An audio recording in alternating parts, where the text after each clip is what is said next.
चुनाव चिन्ह है।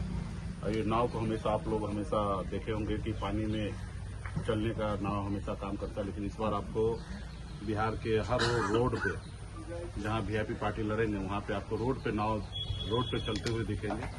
और नाव तो हमेशा हर लोगों के लिए दुख सुख में का साथी है नाव। जब बिहार में खास करके हम लोग मिथिलांचल से आते उत्तर बिहार में हर साल बाढ़ हम लोगों के बीच में हमेशा बाढ़ आते हैं, लेकिन उस समय में अगर किसी का साथी होता है, किसी को बचाव के लिए अगर सबसे पहले किसी चीज़ का उपयोग किया जाता तो नाव का किया जाता।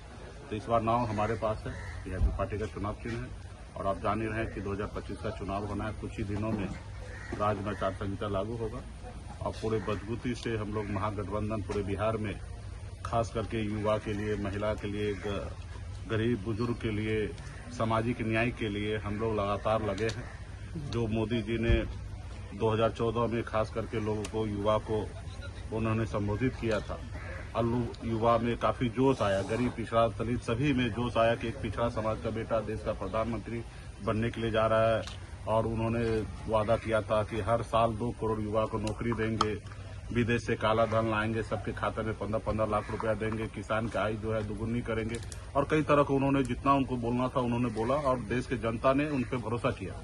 और 2014 में उनको सरकार में लाए, 2019 में सरकार में उनको लाए, 2024 में सरकार को लाए बीजेपी को और मोदी जी को। लेकिन आप देख रहे हैं कि किस तरीके से देश में महंगाई बढ़ रही है, किस तरीके से हमारे देश का अर्थव्यवस्था नीचे जा रहा है।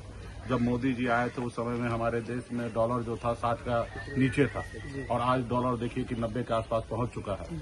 आज देखिए कि विदेश नीति हमारे हमारे देश से बगल पड़ोसी देश से हमारा अच्छे संबंध नहीं है। तो वो सारे चीजें जो विदेश नीति है वो उसमें कहीं ना कहीं फेलियर है। तो युवा को रोजगार देने में फेलियर है। सिर्फ अभी ये सिर्फ वोट लेने के लिए देश के संसाधन, पैसा का दुरुपयोग कर रहे हैं। चाहे वो देश का बात हो या राज्य में हो, पैसे का दुरुपयोग करते हैं। 5 किलो चावल दे के देश के गरीब को मजबूर कर दिए हैं। आज हमारे देश में बताइए कि अगर देश का विकास अगर 5 किलो चावल है तो हम कितना गरीब हो चुके हैं।